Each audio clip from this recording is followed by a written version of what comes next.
There it is. This is bad news. My God. Falling out right now. Anything could happen. Get on! Wow. I'll watch the video later. People are dying getting water. They try mopping this. Why don't people care about anything anymore? Why don't people care about truth anymore? Why don't people care about justice? Why don't they want facts? Why don't they want knowledge? Why don't people give a fuck about things that are actually real?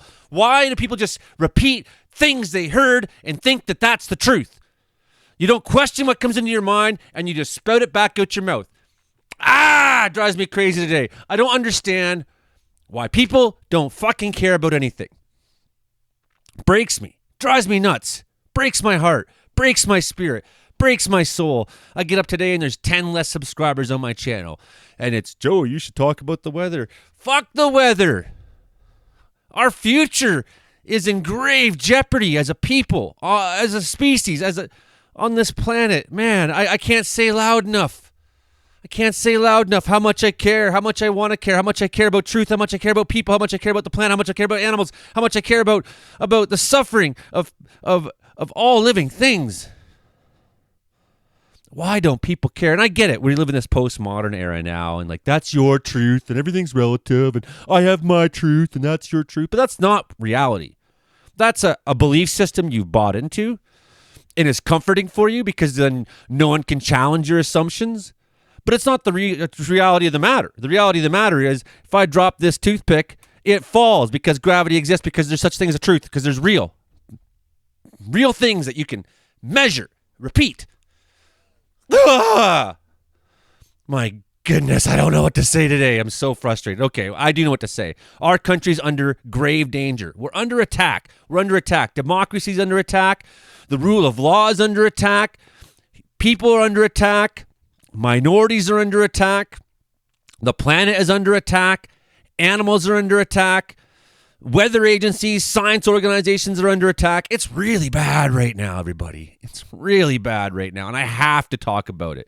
I have to, because if I don't, because I'm not like that. I'm not like you. I care. I actually do care about people. I care about things, and not only that, I know from my past, from how much organizing I've done, that I can make a difference. I know that because we as the Tenant Action Group took part in a campaign that ultimately led to Mike Harris resigning in Ontario, because we stopped 1,263 hydro cutoffs ourselves. We stopped deportations. We stopped hydro cutoffs. We stopped evictions. We stopped 9,000 people getting cut off disability when the disability review process came out in 2003. I was one of those 7 people that were in jail who got beaten by the cops for stopping that disability review process. I'm the reason 9,000 people didn't get cut off fucking disability in this province. You gonna tell me I can't make a difference? We helped start a safe injection site in Vancouver. After that, we fought to save it. I went to Ottawa and stood there in the Parliament. We organized a cross-Canada trek. We went to every conservative politician's office along the way. We were in the newspapers. We made a difference. Harper wanted to shut down the safe injection site, and we stopped it. All I have in my history as an organizer is examples of winning and making a difference. And people tell me, you can't make a difference, Joey. Oh, no, that's your choice. You've chosen to not make a difference. I'm trying to do something else. You know, as sure as I'm telling you, like last week, those tornadoes are going to kill a lot of people. I'm telling you, the direction we're going as a species is a disaster.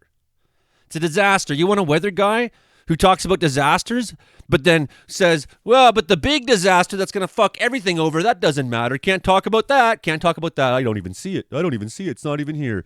Really? Okay, well, let's look at the first thing. So yes, our country is under attack. It's big time under attack. And what people do right now during this attack matters. It matters what people are doing right now. It matters what they're saying right now. And so figure this. Here's this guy, Pierre Poilievre. He doesn't call Mark Carney to congratulate him, which anybody in Canadian politics has always done. He doesn't thank Outgoing or say, good luck in your life or anything like that to Justin Trudeau. Harper would have did that. Yet he congratulated Donald Trump on winning the presidential election in November. Now, why would Pierre Poilievre not want to do anything justifiably moral? Okay, well, We'll get back to this in a second here. Elena has got this little article. Disinformation war against Mark Carney begins. A coordinated global attack. Canadian law enforcement issued a stark warning. A massive coordinated disinformation campaign is being unleashed against Mark Carney, and you're all fucking falling for it. You're falling for it. The Bank of Governor and a rising political star. This attack isn't random. It's part of an orchestrated effort by Russian-affiliated networks, Trump-aligned forces, and radical right-wing operatives who see Carney as a direct threat to their authoritarian ambitions. Do you see what's happening in Canada? Do you see it? Stop ignoring it. Stop pretending it's not happening. Stop pretending your voice doesn't make a difference. Stop pretending that you can't speak out. Stop telling me that I can't speak out on my own channel. Okay, with Poilievre's conservatives collapsing in the polls, the global far-right movement is going into overdrive to destroy the man and defeat him. Do you see what's happening here? You don't see what's happening because you still choose not to see it because you're still living in this comfortable zone in which, everything's nice and we're good Canadians and eventually things will work out. No, we don't talk politics or religion too much. And you know what? If you don't talk politics and religion too much, you know what's going to happen eventually? You're going to be destroyed by them. That's what's going to happen eventually. Now let's have another look at Pierre Poilievre for a second. Look at this. Where is he? He's talking to, who's this fucking guy he's talking to? Elon Musk. Here he is. This was after tariffs where, I got this thing in the way. This is after tariffs were announced. A vote for Poilievre's a vote to become the 51st state. So after tariffs, there he is, getting another nod of approval. Called his interview with Jordan Peterson. Great. Jordan Peterson, who went to Mar-a-Lago. Jordan Peterson, who's a huge Trump supporter. Are you excited for the future of Canada? Here's this guy tapping knuckles with that guy.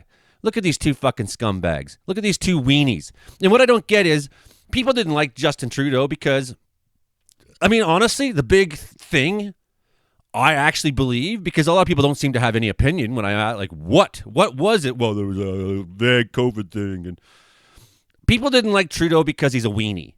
Okay? Because he's delicate and effeminate. And for country guys like me, it's hard to like a guy like Trudeau. I didn't like him that much because he doesn't speak my language as a working class mountain man, right?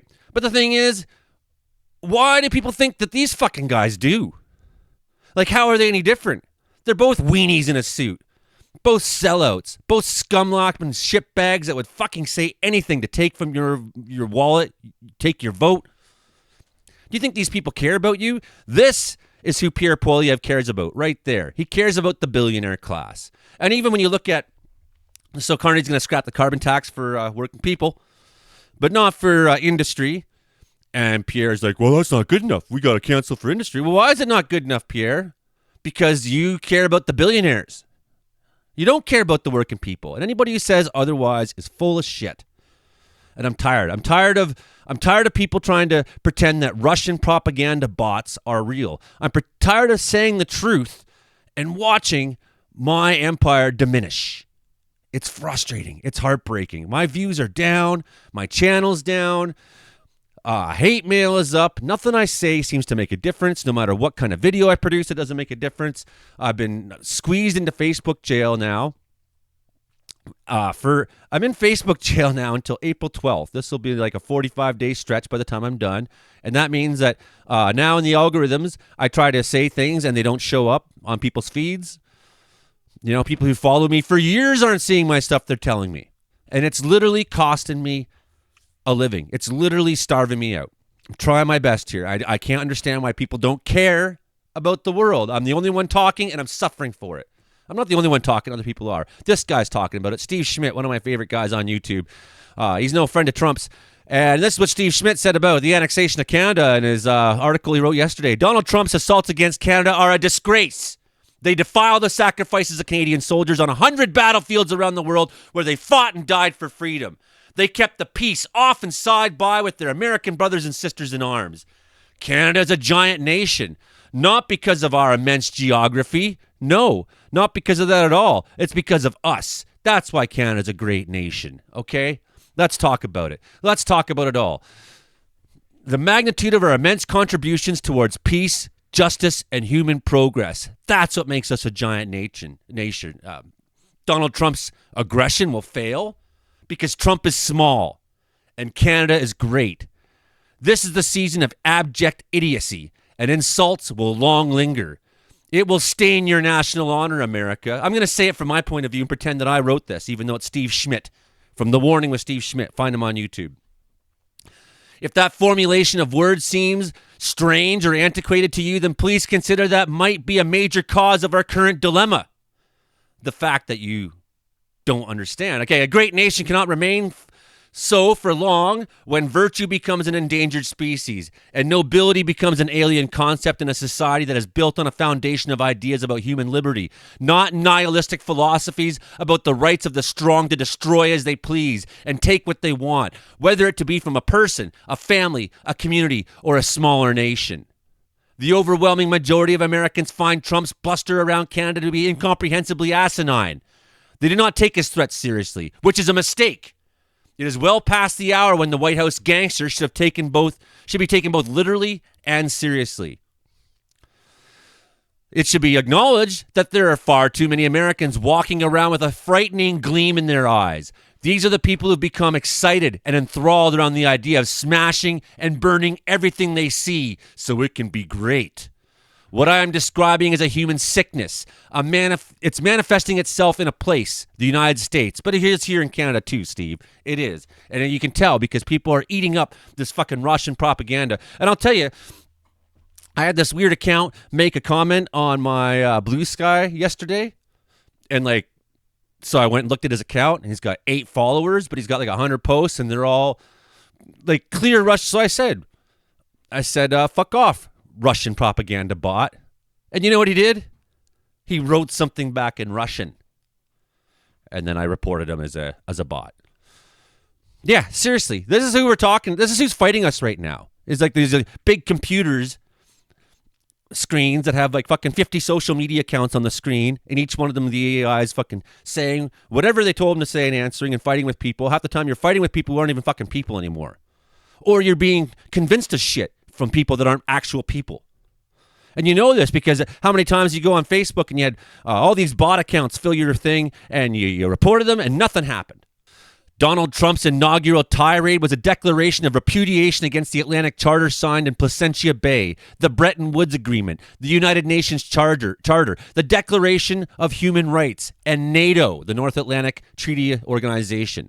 It's time to appreciate that his attentions and understand them. If he could make what he is saying so, he would in an instant. The failure to fiercely object to his insanity from the first instance only encourages more of the aggression. No sane person should think that Donald Trump has the capacity for restraint. Each day's actions are a probing attack at the boundaries of what might be possible or achievable.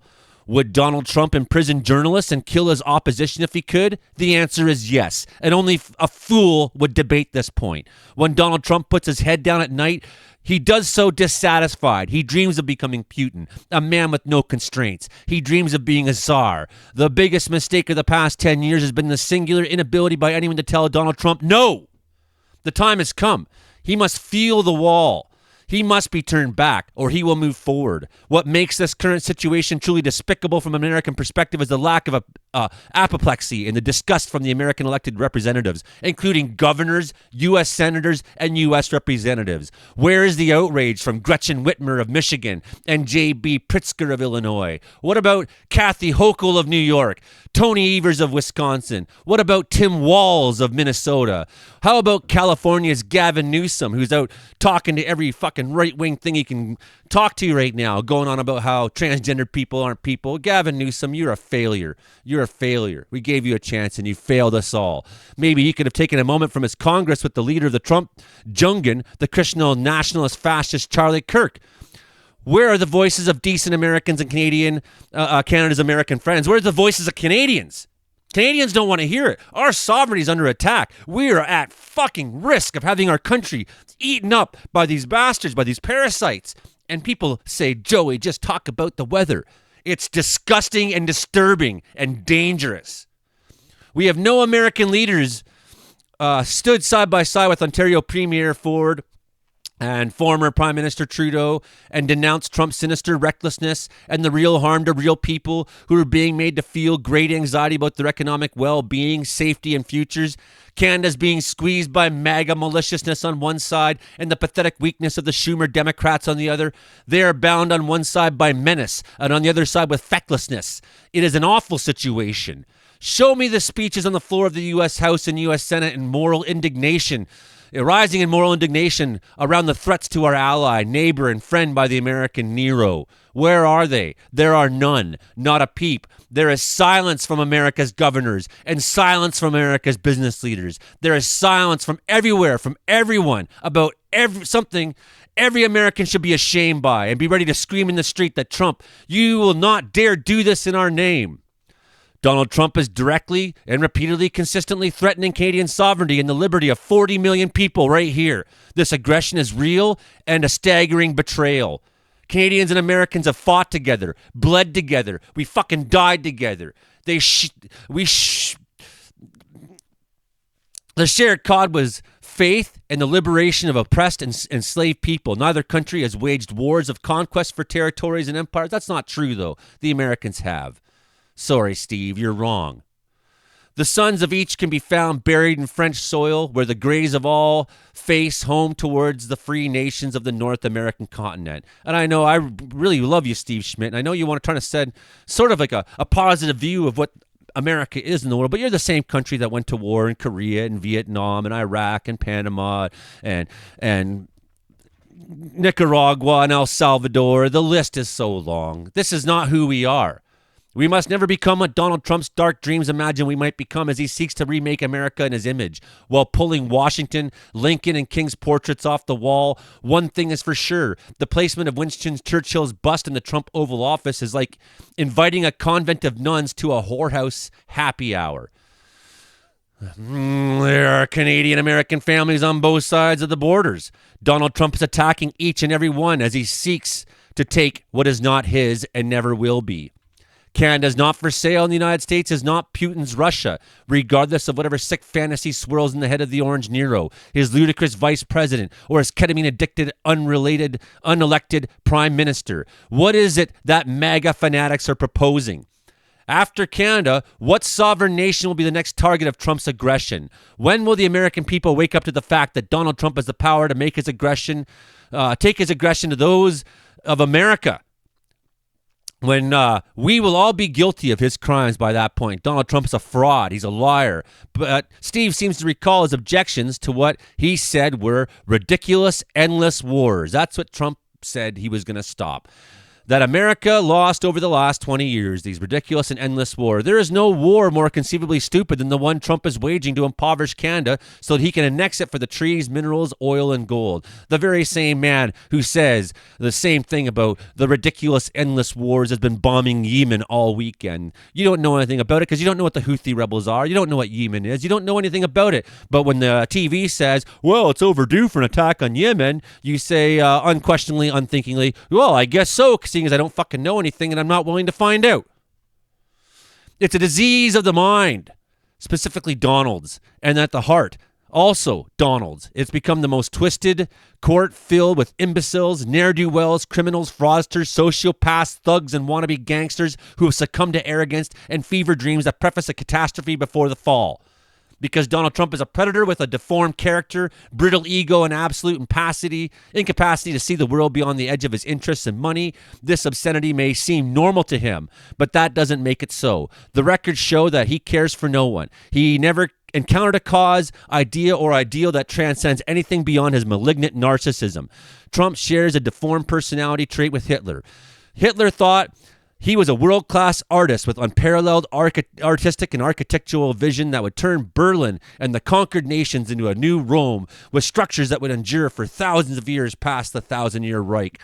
When the Nazis conquered Paris, Hitler did not enter the city to shoot Jews. He went on an architectural sightseeing tour with Albert Speer.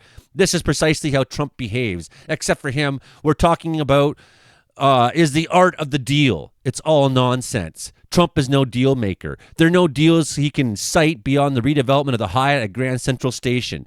It takes a special type of imbecile to go bankrupt running a casino. What Trump shares with both Hitler and Musk, who is a Nazi himself, is an unbridled megalomania that is incomprehensible to any normal person unless they have some fluency with history or expertise in psychology. I have no doubt that each time Trump threatens Canada, Lindsey Graham is somewhere close by on his knees, in a closet somewhere, telling Nero that he is Churchill. Yes. Okay, let's get to the last thing I got to talk about here in this video.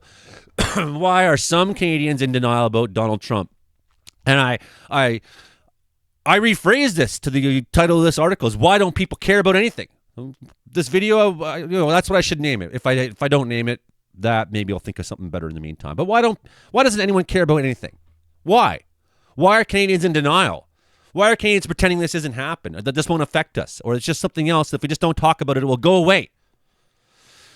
Carney has avowed Canada will never be a 51st American state. Okay, we know that. But some people still support Trump. 10% of the citizens apparently welcome annexation.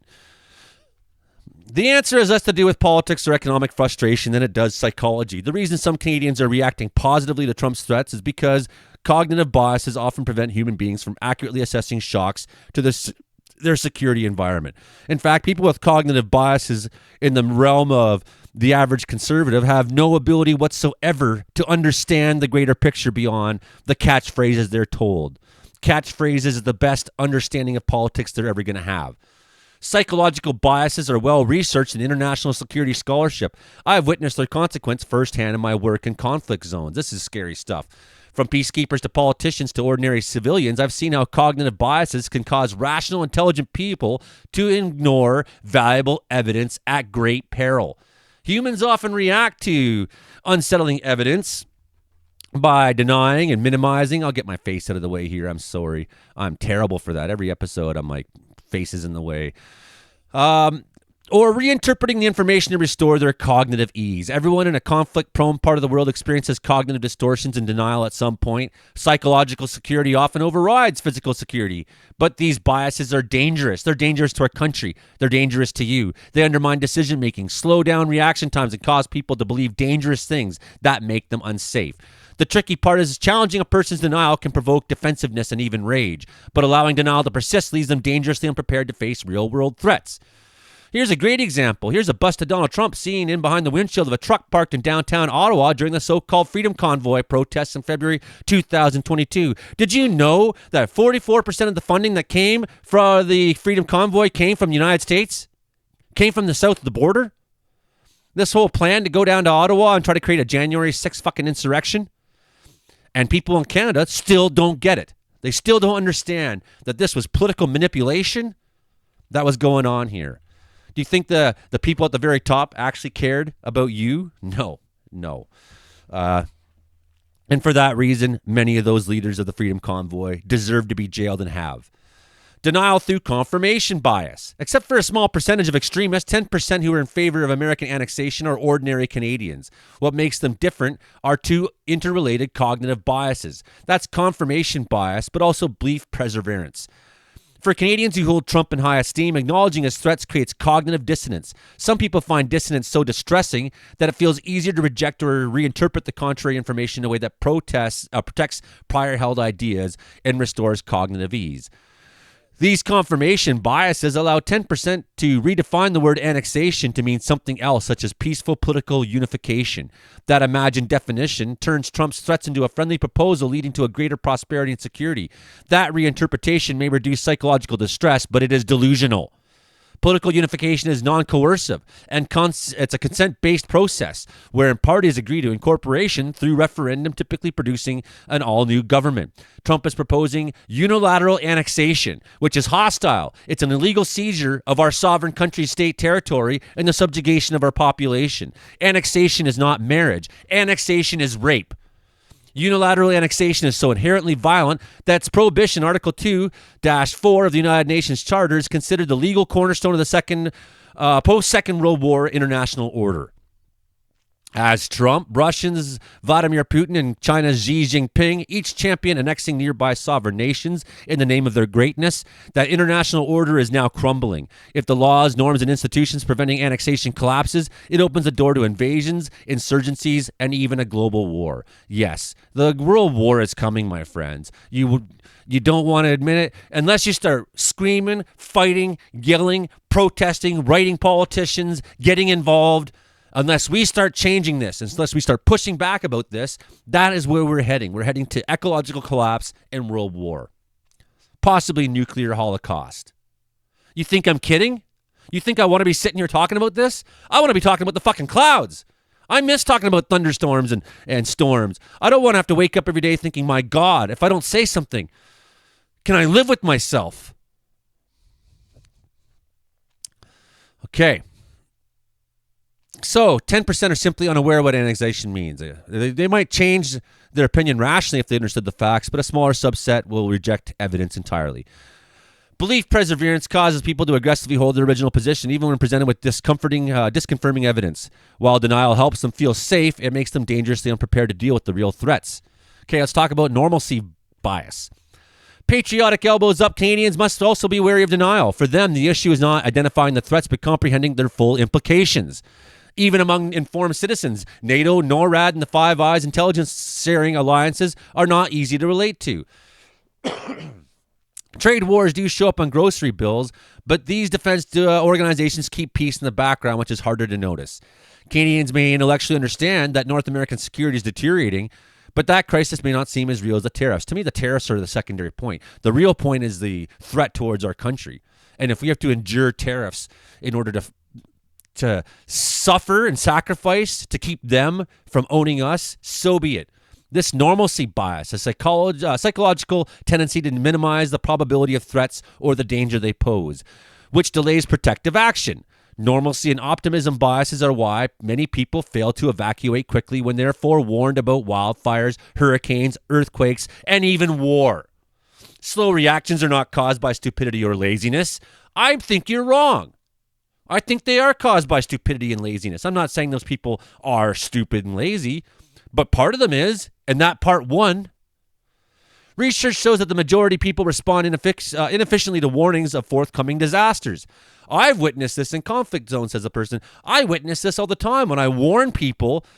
Like last week, I said, tornadoes are going to kill dozens of people. This is going to be a mass casualty event. We have a major system, and I had people writing me hate mail. I had people commenting all over my posts on Interior Weather and Wilderness Watchers saying, you're just an alarmism, you're just fear-mongering. And then I was absolutely right. We got like over almost 50 people fucking dead now, and no one wants to talk about that. No one's coming back to say, oh, Joey, you were right. I'm so sorry. No, because they go, ah! And every year during fire season, when I'm saying, okay, in 3 days from now, these thunderstorms are going to start wildfires and they're going to fucking rage and people are going to be in trouble. And this is the region where it's going to happen. And people get mad. They unsubscribe. They unfollow. They send me hate mail.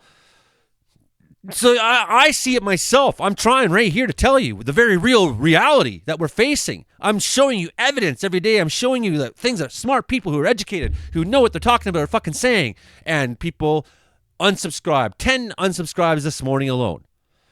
Can't say anything to fucking make my channel succeed. I'm losing money. I'm getting fucking poorer.